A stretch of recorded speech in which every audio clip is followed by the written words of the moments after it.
साथीहरू हामी अलिकति माथि आइपुगे मात्र थियौँ, फेरि हाम्रो गाडी फसेको छ। हेर्नुहोस् बाटोको अवस्था यस्तो, फेरि बाटोको अवस्था नाजुक छ। हुन त बर्खा मासमा यस्तै हो, हुन चाहिँ ग्रामीण बाटोहरू अब कालपत्रे नभएसम्म प्रायः यस्तै हुन्छ।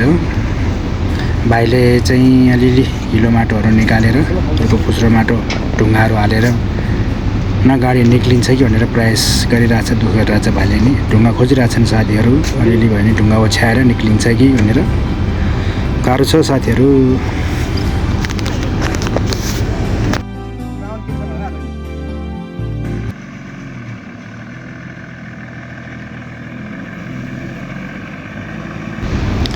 अब गाडी निस्किन्छ कि भन्ने आशमा छ साथीहरू।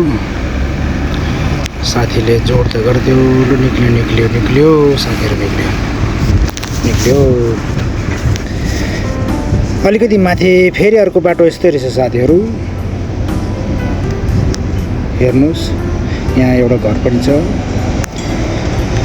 अब बाटो त्यस्तो हिलो त होइन, यहाँ चाहिँ अलि उकालो जस्तो, अनि गाडी चिप्लिएर चाहिँ अलिकति माथि उक्लिन नसक्ने अवस्था छ। साथीले तलबाट हुत्याएर ल्याउँदैछ, तैपनि उक्लिन्छ कि।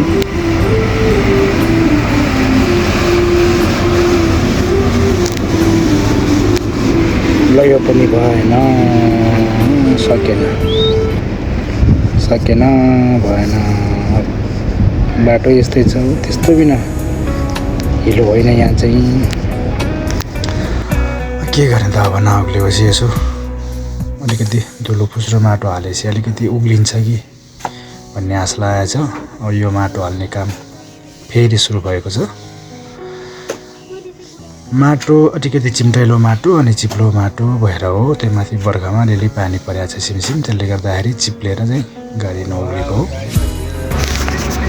फाइनली साथीहरू हाम्रो गाडी चाहिँ हिलोबाट निक्लेर माथि आइपुगिसकेका छौँ।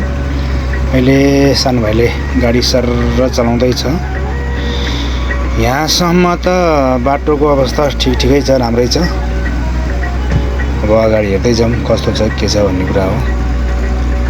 सर्र भाइलाई चाहिँ गाडी चलाउन दिएर हामी चाहिँ गीत गान गाउँदै हामी हिँडिरहेको छौँ। सर्र बाटो त राम्रै छ, यहाँतिर ठिकै छ। अगाडितिर कस्तो छ भन्ने कुरा हो, हेर्दै गएपछि होइन देखिन्छ। गियर गएन कि के हो, भाइले हल्लै छ त गियर। भाइले 1 नम्बर गियर हाल्न खोजेको हो, के भयो त्यही त। अलिकति गाडी बुढाउन दिएर चाहिँ गियर हाले भए जान्थ्यो कि सजिलोसँग। 1 नम्बर गियर हाल्न खोजेको भाइले खोइ जानेको होइन, के भयो त।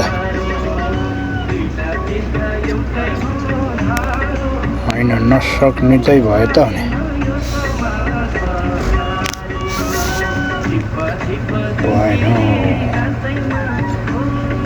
गएन त अझै।